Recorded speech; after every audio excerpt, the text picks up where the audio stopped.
middle-class suburban background, for a significant portion of his childhood, he was pretty convinced he was down. AG on the radio. Yeah, oh, let's go. Talking that mess, better act like you know. Oh, let's go tonight. Walk away, punk, yeah, bitch. That's right, I know this. You're nothing but a punk, bitch. You're nothing but a punk, bitch. So walk away, yeah, yeah.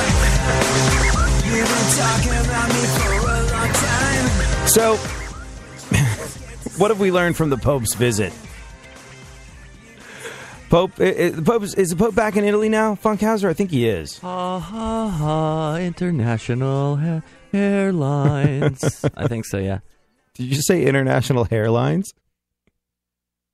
Maybe. Yeah. That's what the singers were singing.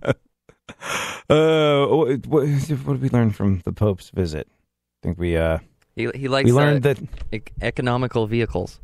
He does like economical vehicles. You know what? Like, so funny, man. It's so funny because he got in that, like, I don't know if you remember, but when he sort of like first started poping, and as one thing that I think we learned this past week just gone by from having the Pope here is that poping ain't easy. But when he first started poping, he went after people living high on the hog off of the collection plate, hardcore. And I was convinced he was going to get... I was like, man, they shot that last Pope. This guy's, they're going to kill him because he doesn't ride around in that Pope-mobile. He doesn't, hang out behind bulletproof glass. There's all these rumors, and I think they're true. I don't know if they're rumors or proven to be true, but like, unlike every other Pope that came before him for the last sort of 100 or so years, he doesn't have a massive security detail with him at all times. In fact, sometimes he sneaks out of the Vatican in the middle of the night and goes and feeds the homeless and stuff like that. He's really sort of like into living a holy, pious, not so much showy life. And look, if there's one thing that you can say about the Catholic Church, a lot of it's kind of fancy. There's a lot of accoutrements to what goes on in a lot of Catholic churches. And he was like, look, you don't need to be driving. You need a car. If you're a man of God, you need a car. You need to get from A to B. That much is true. But please don't drive an ostentatious car. Please don't drive an expensive car. Please just drive something that's a little bit Spartan, that doesn't sort of like, that isn't wasteful, that isn't lousy on gas. And so to live by his own example, when he showed up here, he did so in a Fiat, little Fiat, was cooling around in one of those, and like all the people that are sort of like angry at the Pope for being a liberal Pope, like the right wing types are like, oh, he could have knocked out abortion in one shot when he addressed Congress, but did he? No, he didn't. He preached tolerance and global warming and redistributing the wealth. Commie Pope, commie Pope.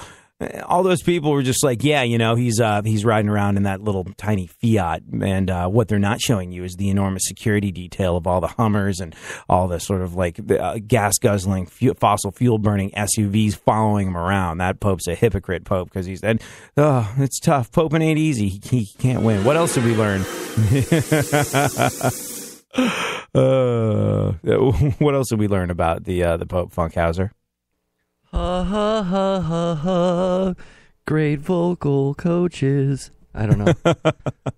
The Pope is releasing a rock album. Did you see this? Oh, are we going to Pope out? With our Pope out?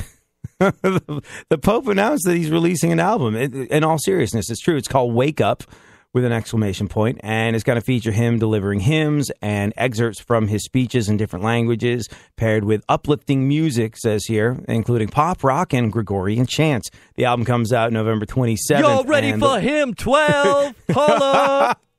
Y'all ready for Pope? The lead single's called, you want to hear a little bit, Funkhauser? Oh, yeah. The lead single's called Wake Up, Go Forward. Every single phrase has an exclamation point behind it. And it's Pope Francis.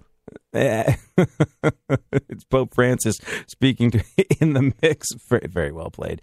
Pope Francis speaking to a South Korean audience in English last year. Here we go. Wake up. Wake up. This word speaks of a responsibility which the Lord gives you. It is the duty to be vigilant, not to allow the pressures, the temptations, and the sins of ourselves or other to dull our sensibility to the beauty of holiness, to the joy of the gospel. Preach on, What do you Pope. think? Yeah, they need like he needs like a cast of crew behind him going, "Yeah, Pope. Say it." I kind of like the music. It's here. Listen, it sounds like the Police. Is that a real thing? Wake up, Yeah, no, this is real. wake up. Listen, it sounds like the Police. This word speaks. The Pope is just talking. You can hear. You Talking can hear. to the beep. You can hear. You can hear Sting coming in the background any second from now. But yeah, no, we learned a lot from the visit of the Pope. And this past week just gone by, it's a visit that meant a lot of things to a lot of people. And boy, did it make people. It made a lot of people angry. Like I said, the folks on the right were just absolutely disgusted by the fact that the Pope was. They were like, the Pope had one chance. He was speaking to Congress. He could have knocked out abortion with one papal shot. And did he? No, he did not. He's betrayed us. And I was just like, really? Do you really think? I don't know. Abortion is such a big issue. Such a big issue that the Pope coming and addressing Congress, if he was like, hey, no abortion, I think it would have been, I wouldn't have achieved what the Catholics and anti-abortionists and pro-life people wanted to achieve. And if he'd done that, and then abortion hadn't immediately ended, which of course it wouldn't, I think that would have been a giant dent in the Pope's armor and his credibility. So I don't know. It's a weird one. And like everything, like literally everything in this country at the moment, it caused significant battle lines to be drawn. But on the other hand, it made a lot of people think. It made a lot of people think about embracing their fellow man. So it's like all things. It's a mixed bag, and there's some rough and some smooth. But I think we wound up getting a little bit more smooth, if you will, from the Pope's visit. What else did we wind up getting from the Pope's visit? Well, let's discuss it in our segment, My Witness News, in no way, shape, or form fair. Certainly not balanced. Funkhauser. Let's go over the events of today. We be popin'. Everybody we be in popin'. traffic. Popin'. How we be popin'? Yay, yay. News time. Yeah. Things are good. Fiat sales are way up since the Pope rode in one on Tuesday in D.C. Yeah. Yep. It's true. Like the Pope's visit, like we said, it meant a lot of things. It meant a great deal to a great deal of people, the societal and religious, and the societal and religious implications alone were huge when the Pope came to visit. But not only that, the Pope's visit affected us as consumers. How so? Well, he showed up, rode off in a Fiat this past Tuesday just gone by in Washington, D.C., and Fiat sales ever since then are way the hell up. Still not flying off the shelf, though. Giant pointy hats. So, potato. Go on. Yo, watch out for the Popo. John Boehner, hold on, I need a tissue, was brought to tears during the Pope's speech to Congress. Yep. Well, I mean, it was a Thursday or whatever it was. Yeah, doesn't that dude cry like, yeah. I'm happy y'all are here again? Yeah. It's just, on the one hand, the whole sort of like John Boehner crying thing, and I guess it doesn't matter now he's bailed, but like the John Boehner crying thing, on the one hand, it's nice to see sort of like political officials be human. On the other hand, when you break out in tears when on you a only regular have enough one basis, human emotion, that doesn't count. yeah. But yeah, he was brought to tears during the Pope's speech to Congress. Only because I think Joe Biden had eaten a bean and cheese burrito breakfast and he was sitting behind him. Go on. Giving the Pope an uncomfortable long hug. Pope Francis spoke on the richness and beauty of marriage and family life. Yeah. The Pope spoke on the richness and beauty of family life, as only a lifelong bachelor that's never had to cohabit with another person can. Oh, yeah, it seems great from the outside looking in. Marriage is a beautiful thing. Oh, does it? Yeah. I guess a lot of things look great from a distance. What else? The Pope gave 14 of his 18 speeches here in America in Spanish. Well, I mean, he's the first. Is he the first South American Pope? I think he might be, but he is a South American Pope. He gave 14 of his 18 speeches in America in Spanish. And since he was a virgin, I think the remaining 4 were in Klingon. Not cool, dude. Not Watch cool out who? for thunder.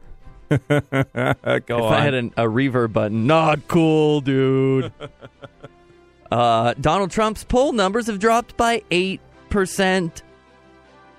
Yep. In response, I think Trump said that everyone who conducts polls should be deported to Mexico. By the way, We, I think the Pupple poll is just a waste of time and should not be here in the world of polling.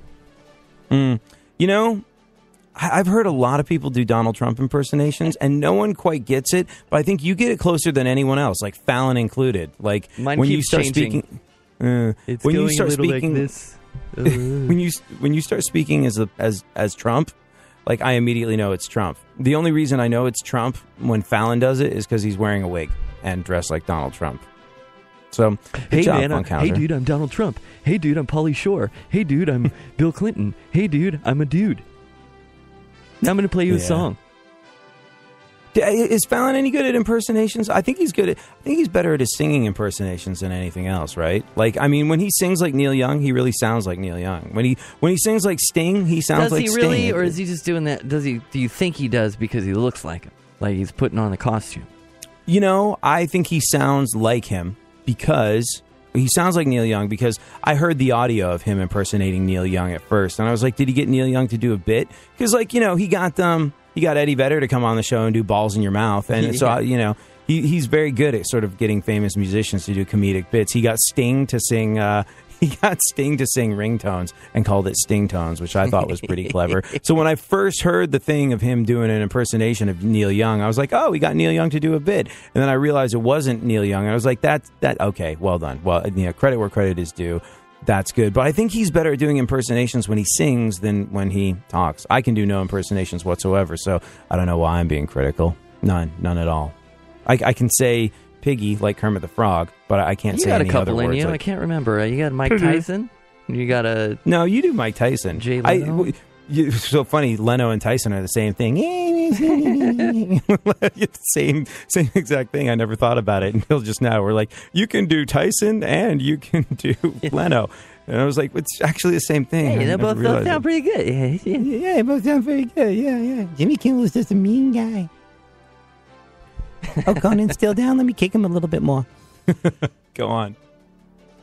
Donald Trump's new book is about how to make America great. Yeah, that raises an eyebrow for me. Like, I don't know when he started writing this new book, but I'm like, you're campaigning to be president.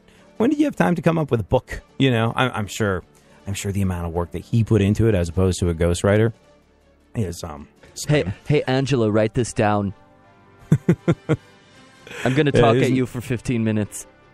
His new book is about how to make America great again. I think it consists of a single page that says, "Don't elect me." Chapter 2, everyone is fired.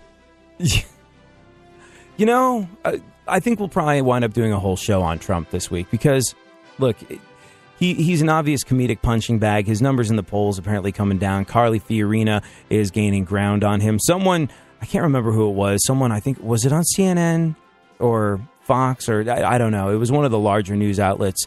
Someone said of the last debate that Carly Fiorina surgically removed Donald Trump's testicles during it. And except they didn't say testicles. They said a word that I know not to say on the radio, but look at them in their big broadcasting ivory towers. They went ahead and said the word that rhymes with orchestra stalls. She's a lovely woman. She's a lovely woman that face.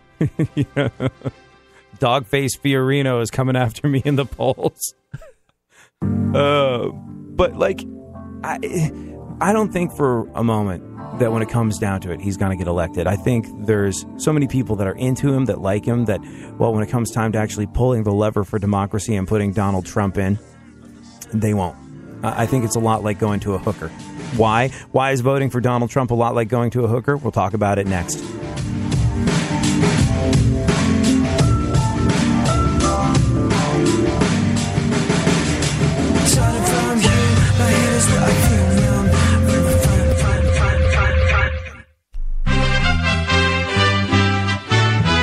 This is USA Headline News, I'm Melody Burkett.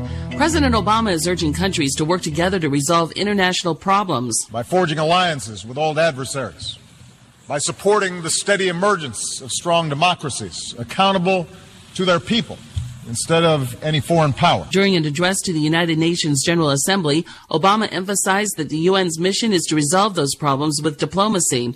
He highlighted America's sanctions against Iran for its nuclear program and against Russia for its annexation of Crimea. Obama says powerful nations have a responsibility to uphold international order. There's disappointing news on the housing front as pending home sales in August dropped more than expected. The National Association of Realtors says signed contracts for existing homes fell 1.4%. Analysts expected a slight uptick. The drop is being blamed on rising prices and fewer homes on the market. For the USA Headline News, I'm Melody Burkett. If you have trouble remembering names, if problems with focus or mental clarity are affecting your work, or if you have an aging parent in mental decline, please listen closely to this important message. A team of neuroscientists with the University of Massachusetts Lowell has developed Perceptive, a breakthrough nutritional supplement. Independent research funded by accredited organizations like the Alzheimer's Association, National Institute on Aging, and the National Science Foundation shows that Perceptive is highly effective at improving cognitive performance, memory recall, and focus, and it may help reduce cognitive decline due to aging. In as little as 2 weeks, subjects taking Perceptive reported dramatic improvements in memory and clarity. Perceptive is now available through this exclusive radio offer. Call 800-994-0805 and we will rush you a free 1-month supply. Again, call 800-994-0805. That's 800-994-0805 for your free 30-day supply. Call 800-994-0805 now. What's trending? In the NFL, checking Week 3's action on Sunday night, it was the Broncos beating the Lions in Detroit 24-12. Denver quarterback Peyton Manning had 324 yards passing and 2 touchdowns. Denver's 3-0. Detroit is 0-3. The Patriots, Falcons, Bengals, Cardinals, and Panthers also still undefeated on the year. All are 3-0 following wins on Sunday. Other games to note, the Steelers down the Rams 12-9. Pittsburgh did lose starting quarterback Ben Roethlisberger to a knee injury. Reports out of Pittsburgh say it's a sprain and a bone bruise. He'll be out 4 to 6 weeks. Eagles get their first win of the year, handing the Jets their first loss of the year. Philadelphia with a 24-17 win in New York. Colts outscore the Titans on the road 35-33. Indianapolis avoids the 0-3 start to the year. And the Seahawks get their first win of the season, shutting out the Bears 26-0. In baseball games to note, Sunday night it was the Cubs blanking the Pirates 4-0. Jake Arrieta gets his 21st win of the year for Chicago. I'm Eddie Garcia. We are one force.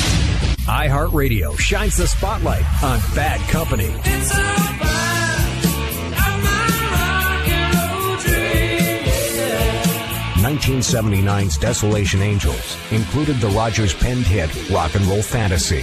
The band began adding synthesizers and strings, moving the sound further away from familiar territory and creating a sporadic feel among the members. 3 years elapsed between Desolation Angels and Rough Diamonds. Turn me on tonight. The group disbanded, with Rogers releasing a solo LP in 1983, then forming yet another supergroup, The Firm, with Jimmy Page, bassist keyboardist Tony Franklin, and drummer Chris Slade. After 2 LPs, the quartet broke up in 1986, just as Ralphs and Kirk were putting Bad Company back together. Former Ted Nugent vocalist Brian Howe stood in for Rogers. The group stuck closely to the original lineup's riffy blues rock formula, but its first album, Fame and Fortune, disappeared from the chart after just 9 weeks. However, Dangerous Age eventually went gold, while Holy Water went platinum, and produced the top 20 power ballad, If You Needed Somebody. Keep listening to iHeartRadio for more Bad Company and all your favorite artists. iHeartRadio goes one-on-one with Mike Rutherford to discuss the art of songwriting. I've learned one thing over the years is that actually you can't control it. You can't force it. You can't analyze it. You can't worry about it.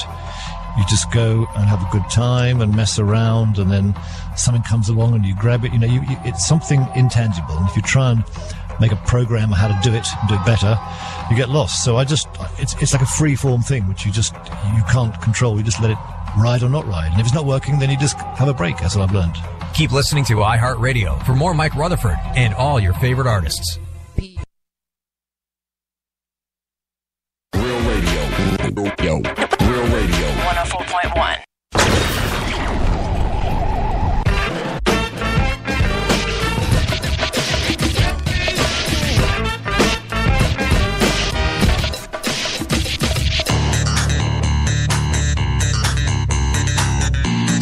Now, more AD on the radio.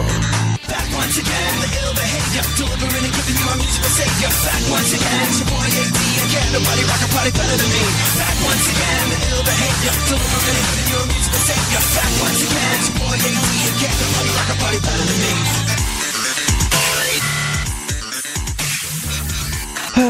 Obama's step cousin suing her company because coworkers would pass gas near her. This is a story that we hoped to get to last week. We didn't have time, but perhaps we'll get to it today.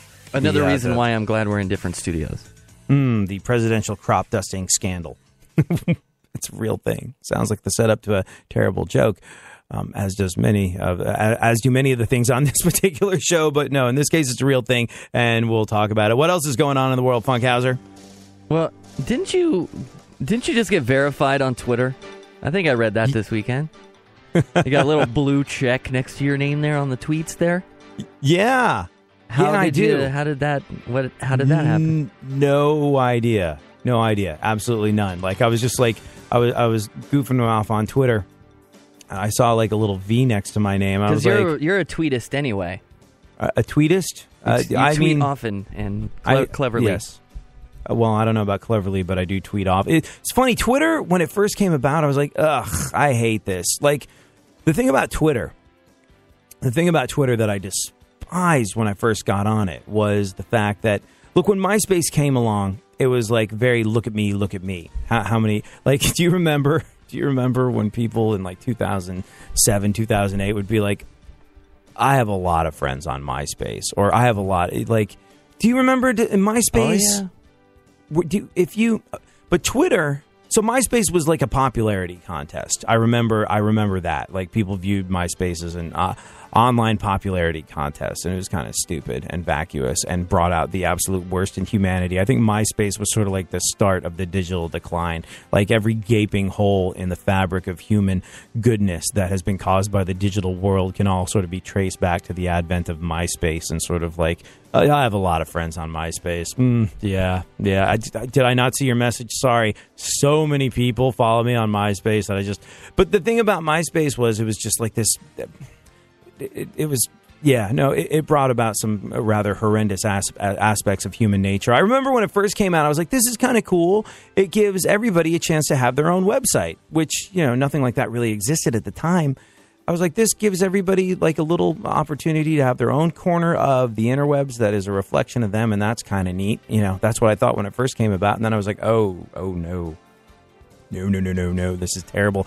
When that stuff first started, I think the fun part of MySpace was the fact that it was like the 6 degrees of separation thing, like where you start to realize, hey, this person knows this person. I'm connected to this human being through another one. It really was 6 degrees of separation. That was the interesting part of things like MySpace to me. But then, the obnoxious side of it came about, and thankfully MySpace died a death. And then sort of, there was Facebook, and then Instagram, where people were just like, words, schmerds. I don't like words. I just want to look at the pictures. And Twitter had this aspect to it when I first had to get on it for work. Twitter had this aspect to it where it's just like, how many people follow me? Because there's this sort of like weird egotistical aspect to it. Like, I follow you, but you don't follow me. Therefore, you are better than I am. Sort of like I'll follow. For a long time, and it made people angry. The only person I followed on Twitter was Jerry Seinfeld. I had one person that I followed, and I wanted to keep it that way. But then it got kind of boring because Jerry Seinfeld didn't tweet that much, and also people started getting angry at me. They're like, hey, you're not following people back. You're a jerk. And I was like, oh, fine, I'll start following people back. And then I realized there's a lot of porn on Twitter. And so I started following a lot of porny accounts for boobs. And also because in this digital space that we occupy in media in this day and age, look, the people that are first to monetize literally anything are porn folks. They are. And so, like, there's so much to be learned off of people like that. They're better at it than anyone else. And what I found was kind of interesting about porn and Twitter is the fact, and look, for those of you that have never heard my comparison speech, I think radio and porn are a lot alike. In porn, traditionally speaking, wait a minute, I'm not taking my clothes off, as if that's what you're going for. Unnecessary. Thank you, no.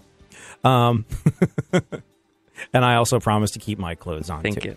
But, like, the similarity between radio and pornography is this. In porn, guys and girls, mostly girls, in the past would sign a contract to go work with a company like the folks you work with, Vivid, right? Or Yes, yeah. who else? I don't know. But they would sign a contract, and they would make X number of movies while they were under contract. They would get paid. And triple X number of movies. Right, a triple X number of movies, and really get paid almost nothing to do that stuff. Literally nothing to be to be violated roughly and unnaturally on film. You get paid almost nothing in the grand scheme of things. Where porn people really clean up, especially the girls, is when they can go out and feature dance. Like you get into porn, it raises your profile significantly, so you can go out into the world of strip clubs and you can get paid buku bucks for shaking it on stage. That's my understanding of how the porn world works, and when I've spoken to people in porn, that seems to ring true. Radio is like porn in that the time that I'm on the air, the time that I'm sitting here in front of a microphone talking, pouring my heart and soul and blood and sweat and tears into the creative aspect of radio, get paid almost nothing. Like zip, zing, nada. And that's a time where essentially I am getting railed roughly by corporate America with no lube. But when I go out and like stand there in front of a mobile phone store and hand out koozies, like I get paid an obscene amount of money to do that, really, when you think about what it is. Like appearance fees, talent fees, stuff like that. That's where you make your living in radio. That's how you make a crust. That's how you pay the old mortgage or rent or whatever it is. So the time I spend in the studio, get paid almost nothing, but it sort of raises your profile to where you can go out and make other money. And that's exactly like pornography. You don't get paid the big bucks for making the movies, but it's what you get after the movies that's going to help pay off the old mortgage. And that's exactly like radio. Now, the reason... Wow, we're just ditching everything in the show today and talking about porn, evidently. I'm okay with it. The reason you want to watch people on Twitter and Snapchat and every form of social media that are into porn goes so much deeper than boobs. They know how to use this stuff better than anyone else in the world, and I'll tell you why in a second. But yes, I'm verified. Follow me at ADSXE. Follow Funkhauser at Funk FM. Elton John.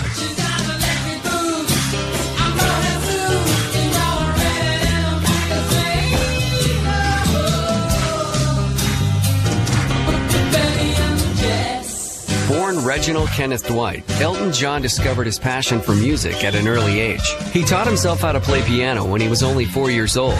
John soon proved to be a great talent, winning a scholarship to a youth program at the Royal Academy of Music in London. In 1967, John answered an ad for a songwriter for Liberty Records. He got the job and soon teamed up with lyricist Bernie Taupin. John got his first big break as a singer with his 1969 album, Empty Sky. Down on Western Ford Gateway, that's a place where the dead say that a man is no more than his fair share of days. Down on Western Ford Gateway.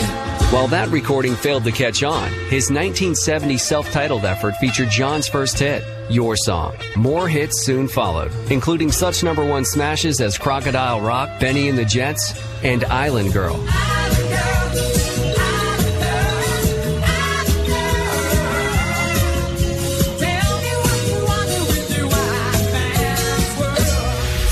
Keep listening to iHeartRadio for more Elton John and all your favorite artists. Confessions of a Potentially Perfect Parent, brought to you by AdoptUsKids.org. I don't know how to talk like a parent. Don't make me come back there. You see what I mean? It's pretty awful. Try it again. Don't make me come back there. Now that's pretty good. That one kind of sounded like my dad. Weird. You don't have to be perfect to be a perfect parent. There are thousands of teens in foster care who would love to put up with you. Call 1-888-200-4005 or visit AdoptUsKids.org for more information. A message from the U.S. Department of Health and Human Services, Adopt Us Kids, and the Ad Council.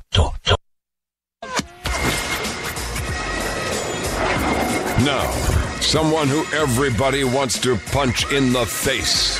AD on the radio.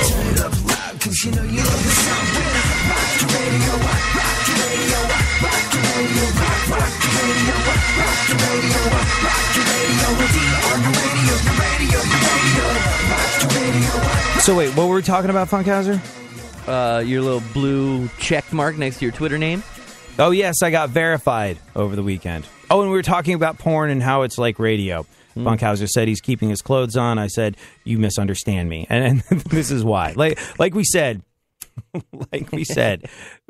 porn is a lot like radio in that, the girls that do porn, they're under contract to a company like Vivid, a big corporate company, and they get paid relatively small amounts of money when you consider what it is they're doing to make porn movies.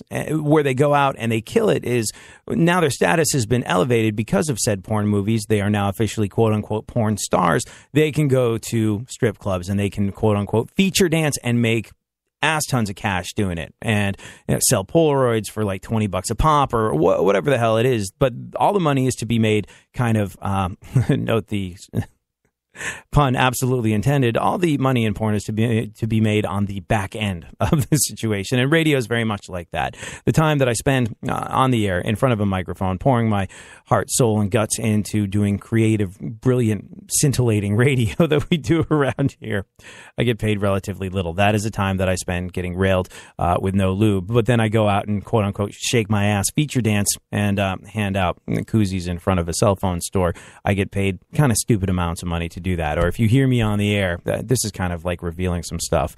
And I don't get involved in products that I don't believe in. But if you hear me on the air going like, hey, I like Mountain Dew, and I think you might like it too, then I'm full disclosure, getting paid for that. Mountain Dew, big spender. Well, you must be really shaking your booty. I've been working with Mountain Dew for a while, and you know what? Mountain Dew is delicious. Like, it's my go-to soda. I'm not getting paid to say this, but I have been in the past. Mountain Dew, when I want a soda, like if I'm going to the soda machine or if I'm going to the store and I want to quench my thirst, like my go-to is always and always will be a Mountain Dew. There's more caffeine in it, plus it's delicious, it's refreshing, it's amazing, it's unique. There's really nothing like it. Like, these are all things I believe, and then they're like, hey, can we pay you to believe these things and talk about them on air? And so that's how you make your loot in radio. That's how you make something that vaguely approximates a living. But what social media has allowed these porn chicks to do is go, hey, look at my boobs, pay me $8 a minute, and you can look at them on a webcam. It's removed the middleman of the big porn company, where you now no longer, if you're in porn, have to get railed to make somebody else money. You can just sort of sit at home in front of your webcam and work your Twitter, your social media, your Tumblr, your Facebook, your all of the above.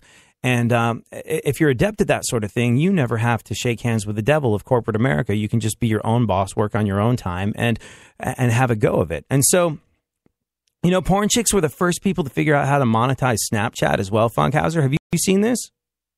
No. Yeah, you know how you monetize Snapchat?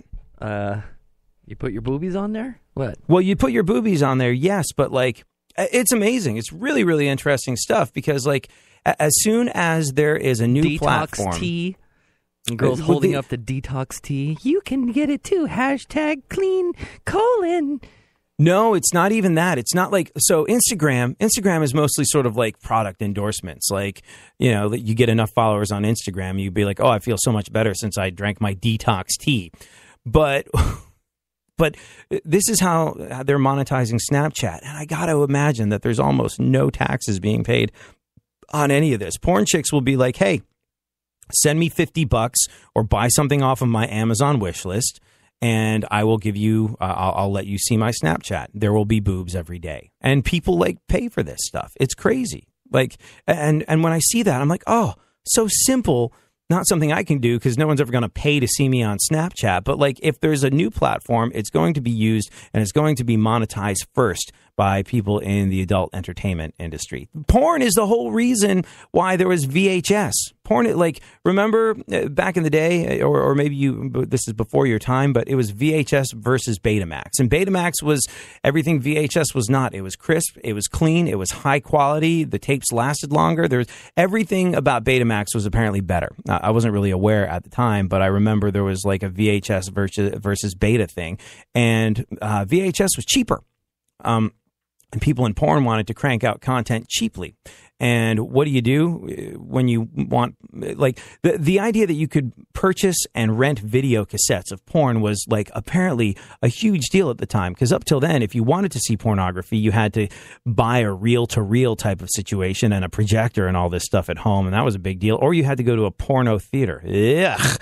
Given what other people are doing in that porno theater, that's a whole bunch of DNA that I don't want to come in contact with.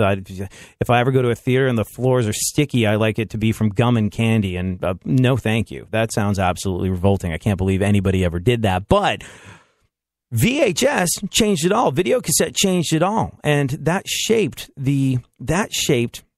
years and years and years of the entertainment industry, the video cassette. And it was all done because, like, the move to VHS happened because the porn industry decided this is cheaper, we're going with that. VHS was easier and more convenient for the porn industry. So that's where the entirety of the video cassette industry went, led by boobs. And anyways, there was a point to all this, and I'm attempting to remember what the hell it was. Boobs, people in porn, I got verified. Funkhauser, what was the point here? I don't remember at all. It's an interesting conversation, though, isn't it? Yeah, giant brain fart. I don't know, but the case is, I got verified over the weekend. How it happened is beyond me on Twitter. I got verified, and almost immediately, Jenna Jameson followed me. I was like, sweet, being verified rules. This woman that played a large part in my early adult education, if you know what I mean, and I think you do, now follows me on Twitter. So me and Jenna Jameson have been tweeting back and forth. Do you know how or why it happens? Because, like, I didn't ask. Do you know anything about this, Funkhauser?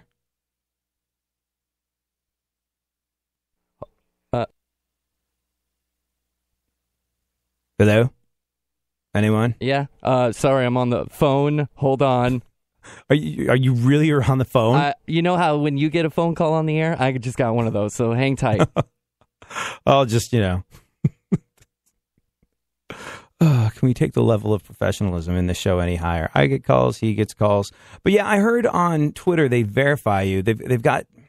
Someone told me they've got teams of people who verify celebrities of all levels and professions, and they rarely listen to requests. And this guy told me that he heard on the Howard Stern show, actually, that the founder of Twitter was on the Stern show and said that if you have to ask, chances are you will not be verified. So for whatever the hell reason, I've been verified, and that's kind of cool. Funkhauser, are you done taking your phone call? The silence will tell you, no, I am not. Keep going. Do you need the news now? I can do the news. Yeah. You can do the news? All right, let's do the news. Fine, let's do the news. All right. Hold on a second. Do you want to know what's happening? You want me to tell you? Just pull the curtain off here? Yeah, why not? You know, this weekend we did this epic festival. Well, you can say hello to all the people listening on the channel. Epic festival? What? Yeah. Huh? Well, we did this iHeartRadio thing. I'll tell you later. Let's just get into the news. Jeez. Wasn't that last weekend? No, it was this weekend too. What? What about it? What are you getting at? Well, the technical things that we have to get from me to you to Cincinnati to all the people. Right. It's also going to Florida right now to a station that we should not be on at the same time. So, I got a frantic phone call and trying to work that out, and, right in the middle of the show. Have we been going out over the air in Florida? No, not out over the air, but out over the internet thing on a station that's and it's still happening. So, hi everybody. Sorry. Which station in Florida? Say hi to Evolution. Evolution, right on. Wait. Not Real Radio 104.1? Well, we're on that too, but, right now wires are crossed. We're going out over a completely different station. That is not used to talk radio, so please stand by for your regular program to start in about 5 minutes. No, man, I got a freaking frantic phone call saying you're all connected, and I'm like, I don't know how that's happening, but let me work on that. Well, whose fault is it? Dude, there's like 12 people involved in this chain, so I'm about to email all 12 people. That's okay. I was wondering, because, like, usually you're right there on the money at all times. Yep. I was just like... You can rip off Super Producer to the Stars, the super off of it today. Well, can we do a show, or are we, like, inadvertently broadcasting over some sort of top 40 station in Florida? We're fine. Just keep going. All right. Cool. Let's get back to doing the news. Let's see. A new study says there's really no difference between breast and bottle feeding. Yeah. Unless you're at the grocery store. In that case, big difference. Crowds will gather. People will watch.